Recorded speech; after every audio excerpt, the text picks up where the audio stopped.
जय जोहार, नमस्कार। दैनिक छत्तीसगढ़ चैनल पर आप सभी का एक बार फिर से बहुत बहुत स्वागत है। छत्तीसगढ़ की रोजाना बड़ी खबरों को जानने के लिए इस चैनल को जरूर सब्सक्राइब कर लीजिए ताकि प्रतिदिन हम आप तक बड़ी खबरें पहुंचा सके। केंद्रीय कृषि मंत्री शिवराज सिंह चौहान धमतरी आने जा रहे हैं। पीएम किसान सम्मान निधि योजना की 21वीं किस्त जारी करेंगे, जहां तैयारियों में पूरा प्रशासन लगा हुआ है। केंद्रीय कृषि मंत्री शिवराज सिंह चौहान 19 नवंबर को धमतरी का दौरा करने वाले हैं, जहां वे प्रधानमंत्री किसान सम्मान निधि योजना की 21वीं किस्त जारी करने के संबंधित कार्यक्रम में शामिल होंगे। इस अवसर पर मुख्यमंत्री विष्णुदेव साय भी सभा में मौजूद रहेंगे। प्रधानमंत्री मोदी के द्वारा देश भर के किसानों के लिए पीएम किसान सम्मान निधि योजना की 21वीं किस्त जारी करेंगे, जिसका सीधा प्रसारण धमतरी के एकलव्य परिसर में भी किया जाएगा, जहां बड़ी संख्या में किसानों के जुटने की उम्मीद जताई जा रही है। धमतरी में जल्द ही एक बड़ी रेलवे लाइन की कार्यविधि शुरू होने जा रही है। रेलवे के अधिकारियों ने स्टेशन का अवलोकन कर दिया है। धमतरी में बड़ी रेलवे लाइन को जल्द से जल्द शुरू करने की तैयारी चल रही है। शनिवार को दक्षिण पूर्व मध्य रेलवे के रायपुर रेल मंडल के 7 सदस्यीय अधिकारियों की टीम ने धमतरी के निर्माणाधीन रेलवे स्टेशन का अवलोकन किया, जहां उन्होंने सिग्नल और टेलीकॉम के कार्यों के अलावा अन्य निर्माणाधीन कार्यों की रिपोर्ट ली। धमतरी से लेकर रायपुर के बीच चलने वाली बड़ी रेलवे लाइन में पटरी बिछाने का काम 15 किलोमीटर का शेष है। रेलवे लाइन बिछ जाने के बाद जनवरी महीने के अंत तक बड़ी रेल लाइन का कार्य पूर्ण करने का लक्ष्य रखा गया है। हालांकि अभी तक धमतरी स्टेशन के आसपास काबिज लोगों को अन्य स्थानों पर व्यवस्थापन नहीं कराया जा सका है। अंबिकापुर में न्यूनतम तापमान 6 डिग्री सेल्सियस पर जा पहुंचा है। सरगुजा में 57 सालों का रिकॉर्ड टूट पड़ा है, जहां शीतलहर के कारण अब ठंड कड़ाके की पड़ रही है। बता दें, छत्तीसगढ़ के सरगुजा संभाग में शीतलहर के कारण न्यूनतम तापमान 6 डिग्री सेल्सियस के करीब पहुंच चुका है। 16 नवंबर को पिछले 57 सालों के सबसे कम तापमान को रिकॉर्ड किया गया। संभाग के पाट से लेकर मैदानी इलाकों में कड़ाके की ठंड पड़ रही है। 16 नवंबर का दिन सीजन का सबसे ठंडा दिन रहा, जहां अंबिकापुर का न्यूनतम तापमान 6.2 डिग्री सेल्सियस दर्ज किया गया। मौसम विभाग के मुताबिक उत्तरी सर्द हवाओं के कारण शीतलहर का असर अभी जारी रहने का पूर्वानुमान है। न्यूनतम तापमान में और गिरावट हो सकती है। वहीं पिछले 57 सालों के रिकॉर्ड में 20 नवंबर के पहले दर्ज सबसे कम तापमान के सभी रिकॉर्ड इस साल टूट चुके हैं। नाम और जाति और खातों में गलती की वजह से 17,505 छात्रवृत्ति नहीं मिल पाई है। वजह है स्कूल प्रबंधन और बैंकों के बीच तालमेल की कमी। बता दें, प्री मैट्रिक और पोस्ट मैट्रिक छात्रवृत्ति योजनाओं का लाभ पाने की उम्मीद में बैठे हजारों छात्र छात्राओं को अभी भी राज्य और केंद्र सरकार की स्कॉलरशिप योजना का इंतजार है। 2023-2024 और 24-25 में कुल मिलाकर 17,505 विद्यार्थी बैंक खातों और दस्तावेजों में त्रुटियों के कारण छात्रवृत्ति से वंचित रह चुके हैं। 4 करोड़ रुपए बैंक खातों में जमा है, लेकिन स्टूडेंट्स को नहीं मिल पा रहे हैं। इन छात्रों में अनुसूचित जाति, अनुसूचित जनजाति और पिछड़ा वर्ग के विद्यार्थी शामिल हैं। कई मामलों में छात्रों के नाम, जाति, जन्मतिथि या फिर बैंक विवरण में गलतियां पाई जाती हैं। स्कूल प्रबंधन ने इन त्रुटियों को सुधारने बैंकों से संपर्क किया, लेकिन ज्यादातर मामलों में न तो सहयोग मिला और न ही सुधार की प्रक्रिया आगे बढ़ पाई, जिसका खामियाजा छात्रों को भुगतना पड़ रहा है। छत्तीसगढ़ के उत्तरी और मध्य क्षेत्र में शीतलहर चल रही है। अंबिकापुर का न्यूनतम तापमान 7.5 डिग्री सेल्सियस के अलावा यहां अलाव का सहारा लोगों को लेना पड़ रहा है। छत्तीसगढ़ में उत्तर और मध्य क्षेत्र में आने वाले 3 दिनों तक शीतलहर जारी रहेगी, जिसके बाद तापमान में 2 से लेकर 3 डिग्री तक की बढ़ोतरी हो सकती है। मौसम विज्ञान विभाग के मुताबिक सुकमा और दंतेवाड़ा में मलेरिया फैलने का खतरा बढ़ चुका है। प्रदेश में उत्तर भारत में ठंडी हवाओं के कारण कड़ाके की ठंड महसूस की जा रही है। बलौदाबाजार, पिंडरा, अंबिकापुर में सुबह शाम लोग अलाव का सहारा ले रहे हैं, लेकिन सार्वजनिक स्थानों पर पर्याप्त अलाव नहीं होने की वजह से लोगों को दिक्कतों का सामना करना पड़ रहा है। पिछले 24 घंटे में सबसे अधिकतम तापमान की अगर हम बात करें तो यहाँ तकरीबन 7.5 डिग्री सेल्सियस के साथ अंबिकापुर और सबसे अधिकतम में 30.2 डिग्री सेल्सियस के साथ बलौदाबाजार रिकॉर्ड किया गया।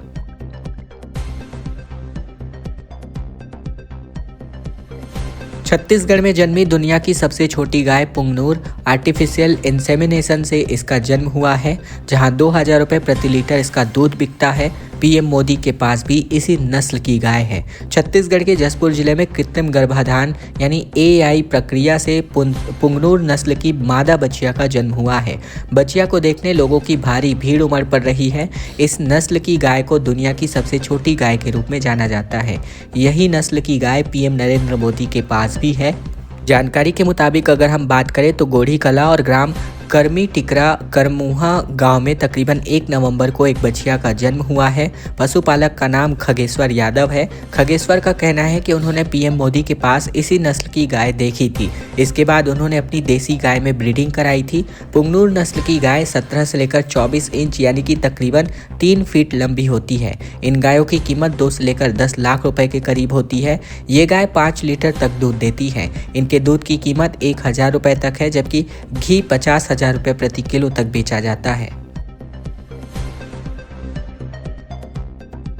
छत्तीसगढ़ शासन जल संसाधन विभाग में अमीन भर्ती परीक्षा 7 दिसंबर को आयोजित होगी। बिलासपुर में इसके लिए 38,000 अभ्यर्थी सम्मिलित होंगे। जल संसाधन विभाग ने अमीन के रिक्त पदों पर भर्ती की परीक्षा 7 दिसंबर को बिलासपुर समेत पूरे प्रदेश में आयोजित करने को लेकर अब समय सारणी की घोषणा हो चुकी है। इन सभी जिलों के अभ्यर्थी इसमें शामिल होंगे। अकेले बिलासपुर में 38,000 से ज्यादा परीक्षार्थी 126 परीक्षा केंद्रों में शामिल होकर परीक्षा देंगे। परीक्षा 12 बजे से शुरू होगी। निर्धारित समय से लेकर 30 मिनट पहले प्रवेश द्वार बंद कर दिए जाएंगे और देर से आने वाले अभ्यर्थियों को प्रवेश नहीं दिया जाएगा। सुबह 11:30 पर अभ्यर्थियों के प्रवेश की अनुमति होगी और इसके बाद किसी भी स्थिति में प्रवेश नहीं दिया जाएगा। परीक्षार्थियों को हल्के रंग के कपड़े और सीमित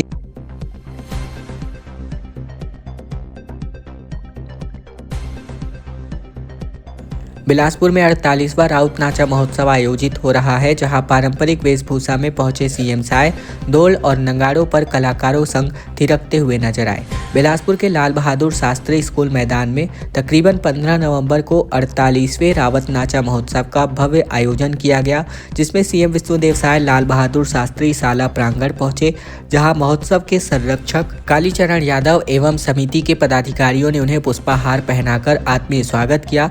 मुख्यमंत्री ने अतिथियों ने भगवान श्री कृष्ण के चित्र पर माल्यार्पण करके कार्यक्रम का विधिवत रूप से शुभारंभ किया। मुख्यमंत्री समेत कई गणमान्य अतिथि इसमें शामिल हुए, जिसमें अरुण साव भी शामिल थे। रावत नाचा हमारी सांस्कृतिक धरोहर, ये सीएम साय ने अपने भाषण के दरमियान कहा।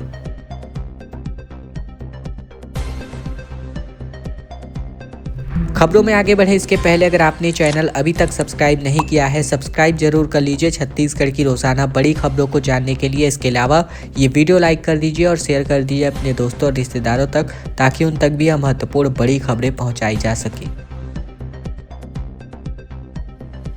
रायगढ़ में ट्रक और बस की जोरदार टक्कर के बाद बस ड्राइवर समेत कुल 12 यात्री घायल हो गए, जहां चिराई पानी रोड पर यह भीषण हादसा हुआ।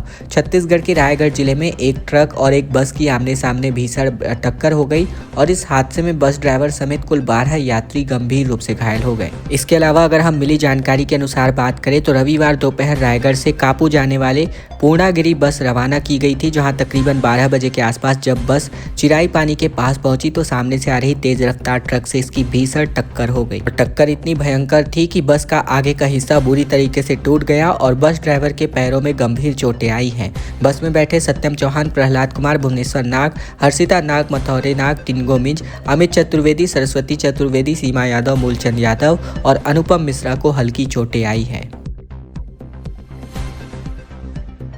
जांजगीर चांपा में धान खरीदी केंद्र में भीषण आग लग गई, जहां 20 गठान बारदाना पूरी तरीके से जलकर राख हो गया। 8 लाख रुपए से अधिक का नुकसान बताया जा रहा है। छत्तीसगढ़ के जांजगीर चांपा जिले के पामगढ़ विकास खंड के अंतर्गत ग्राम लगरा की सहकारी समिति में यानी धान खरीदी केंद्र में आग लगने की वजह से 20 गठान बारदाना जलकर खाक हो गया और इस घटना में 8 लाख रुपए से अधिक का नुकसान अनुमानित है। पुलिस मौके पर पहुंचकर कांकेर के जांच और अभियान में जुट गई है। समिति में कुल मिलाकर 30 गठान नए बारदाने रखे हुए थे, जिनमें से 20 गठान आग की चपेट में आ गए थे। हालांकि 10 गठान बारदाने के समय रहते सुरक्षित बाहर निकाल लिया गया, अतः आग लगने का कारण अभी भी अज्ञात है। राष्ट्रीय सुरक्षा अलर्ट को लेकर दुर्ग पुलिस ने गाड़ियों की चेकिंग करी, जहां मेन रोड में रखे तकरीबन 173 वाहन हटाए गए और दूसरे दिन तकरीबन 577 चालान को काटा गया।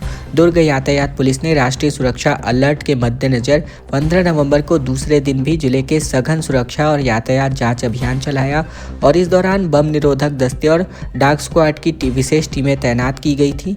पुलिस ने हाईवे से लेकर शहर के मुख्य मार्गों तक गाड़ियों की जांच की। इसके अलावा अभियान के अंतर्गत पूरे दिन कुल मिलाकर 577 चालानी प्रकरण दर्ज किए गए। इसके अलावा मेन रोड के और साथ ही बिना उपयोग संदिग्ध या फिर अवैध रूप से खड़े तकरीबन 18 भारी वाहन और 155 छोटी गाड़ियों की समेत कुल मिलाकर 173 वाहनों को हटाया गया। छत्तीसगढ़ में क्रीड़ा प्रतियोगिता के अंतर्गत दमदार प्रदर्शन देखने को मिला, जहां अगर हम बात करें तो छत्तीसगढ़ के एकलव्य आदर्श आवासीय विद्यालयों में विद्यार्थियों का शानदार प्रदर्शन रहा। ओडिशा के सुंदरगढ़ में 11 से लेकर 15 नवंबर तक आयोजित किए गए चौथी राष्ट्रीय क्रीड़ा प्रतियोगिता में पूरे देश भर में द्वितीय स्थान छत्तीसगढ़ ने प्राप्त किया और इस प्रतियोगिता में विभिन्न राज्यों से लगभग 7,000 से ज़्यादा खिलाड़ियों ने शिरकत किया था। छत्तीसगढ़ राज्य के 75 एकलव्य आदर्श आवासीय विद्यालय जिला, संभाग एवं राज्य खनिज स्तरीय चयन प्रक्रिया के बाद 466 प्रतियोगी इसमें सम्मिलित हुए थे। बड़ी खबर छत्तीसगढ़ के अंबिकापुर मेडिकल कॉलेज से आ रही है, जहां शौच करते वक्त बच्चा जन्म गया और इसको कमोड में जो नवजात है वो फंस गया। टॉयलेट सीट तोड़ करके तकरीबन 1 घंटे बाद बाहर इसको निकाला गया।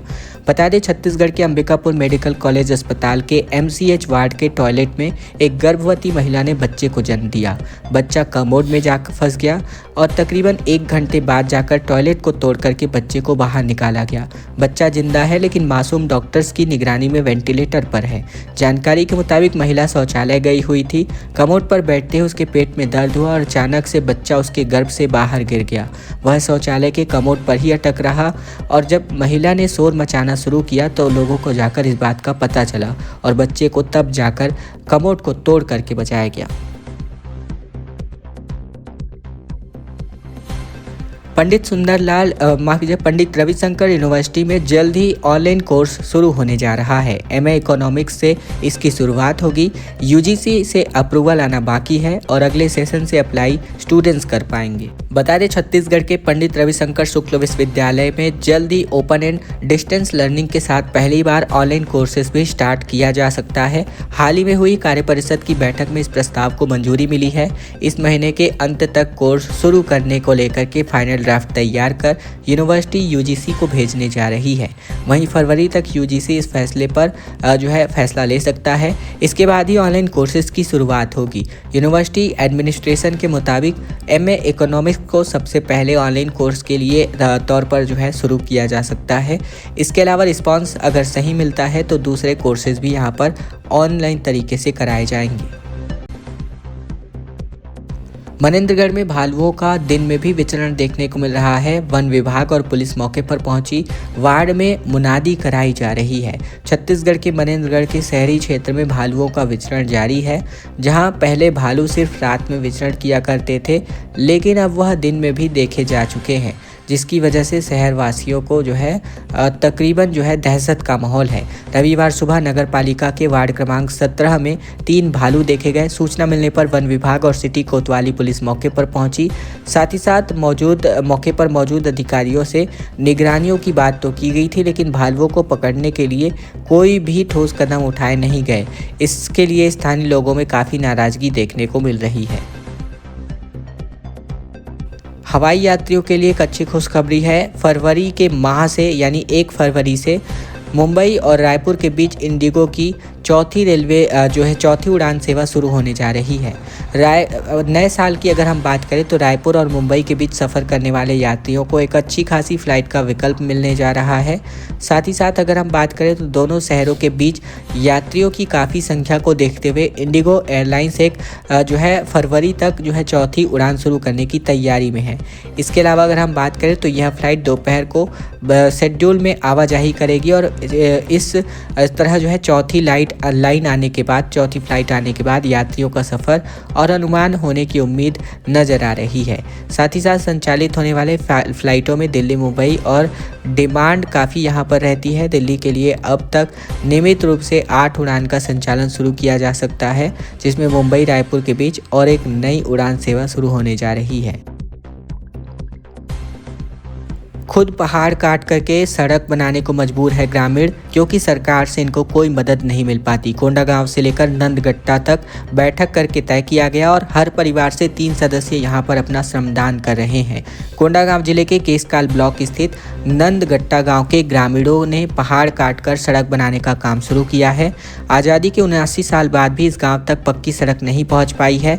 यह गाँव विकासखंड मुख्यालय केसकाल से लगभग 45 से 50 किलोमीटर की दूर पर स्थित है। प्रधानमंत्री ग्राम सड़क योजना के अंतर्गत सड़कें कुंवारी तक ही ठीक है। इसके अलावा कुंवारी से नंदगट्टा तक लगभग 5 से लेकर 10 किलोमीटर का रास्ता आज भी दुर्गम पहाड़ियों और कटीली झाड़ियों से होकर गुजरता है। बरसात के दिनों में ग्रामीणों को विशेष रूप से तकरीबन सामना इससे करना पड़ता है। किसी भी बीमार पड़ने या फिर गर्भवती महिला को अस्पताल ले जाने की स्थिति में ग्रामीणों को डोला बना करके कई किलोमीटर तक यहाँ से रेफर किया जाता है।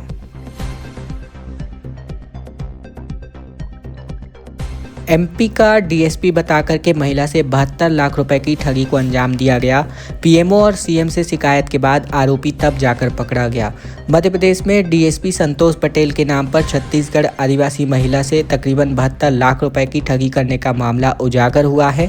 पीड़ित महिला ने डीएसपी पटेल के खिलाफ नामजद एफआईआर कराने में पुलिस को आवेदन दिया था। कार्यवाही पूर्ण नहीं हो पाने या फिर किसी भी तरीके से न हो पाने पर उसने अगले 2 महीने पहले पीएमओ और छत्तीसगढ़ के मुख्यमंत्री विष्णुदेव साय को इस बाबत शिकायत भी की थी। साथ ही साथ अगर हम बात करें तो मध्य प्रदेश में डीएसपी संतोष पटेल के नाम पर छत्तीसगढ़ की आदिवासी महिला से 72 लाख रुपए उठाने का मामला देखने को मिल रहा है। इसके अलावा अगर हम बात करें तो कुछ यहाँ पर कंसेशन हो सकता है। कांग्रेस ने कर्मचारियों पर एस्मा लगाए जाने का विरोध किया। दीपक बैज ने कहा कि जल्द ही हमारे नेता धान खरीदी केंद्रों का निरीक्षण करने निकलने वाले हैं। छत्तीसगढ़ में सहकारी समितियों के हड़ताली कर्मचारियों पर सरकार द्वारा एस्मा लगाए जाने का कांग्रेस ने पुरजोर विरोध किया है। कांग्रेस का कहना है कि कर्मचारी काफ़ी लंबे समय से अपनी मांगों को लेकर आंदोलनरत हैं। साथ ही साथ उनकी आवाज़ सुनने के बजाय सरकार ने सीधे एस्मा लागू कर दिया, जो पूरी तरीके से गलत है। कांग्रेस का आरोप है कि कर्मचारियों की समस्याओं को समझाने के बजाय सरकार तानाशाही रवैया अपना रही है। पीसीसी चीफ दीपक बैज और इन्होंने कहा कि पिछले साल की तुलना में इस बार भी हमारे नेता धान खरीदी केंद्रों का निरीक्षण करेंगे। बैज ने कहा कि धान खरीदी केंद्रों में कर्मचारी हड़ताल पर हैं। सरकार ने मोदी की गारंटी के नाम पर कुछ झूठ बोल करके सत्ता हासिल तो नहीं की। बिरसा मुंडा जयंती पर आदिवासी समाज की रैली देखने को मिली, जहां ग्राम सभा को गौड़ खनिजों की बिक्री का अधिकार देने की मांग इस रैली के माध्यम से की गई। कांकेर जिले के चारामा में 15 नवंबर को आदिवासी समाज ने भगवान बिरसा मुंडा की जयंती मनाई। कार्यक्रम की शुरुआत चारामा स्थित बिरसा मुंडा की प्रतिमा पर माल्यार्पण के साथ हुआ, जिसमें समाज के लोग बड़ी संख्या में उपस्थित थे। जयंती के अवसर पर आदिवासी समाज ने दरगाहन बिरसा मुंडा चौक से लेकर कोरार चौक तक एक रैली निकाली। स्टेट नेशनल हाईवे पर समाज के लोगों ने प्रदर्शन करते हुए अपनी लंबित मांगों को लेकर शासन प्रशासन के सामने अपनी मांगें रखी। समाज ने संविधान की 5वीं अनुसूची के अंतर्गत राज्यपाल को मिले विशेष अधिकारों का उपयोग कर बस्तर में शांति और सुशासन स्थापित करने के लिए त्वरित कदम उठाने की मांग है। वहीं उन्होंने जनजातीय सलाहकार परिषद और कार्यप्रणाली में सुधार और जिला स्वशासी परिषद के गठन की भी मांग की है। खबरों का सिलसिला बस यहीं तक का था। वीडियो अगर आपको पसंद आया, वीडियो को लाइक कर दीजिएगा। चैनल पर नए हैं, चैनल जरूर सब्सक्राइब कर लीजिएगा, ताकि छत्तीसगढ़ की रोजाना बड़ी खबरें बिना किसी रुकावट के हम आप तक पहुंचा सके। तो चैनल जरूर से सब्सक्राइब कीजिएगा।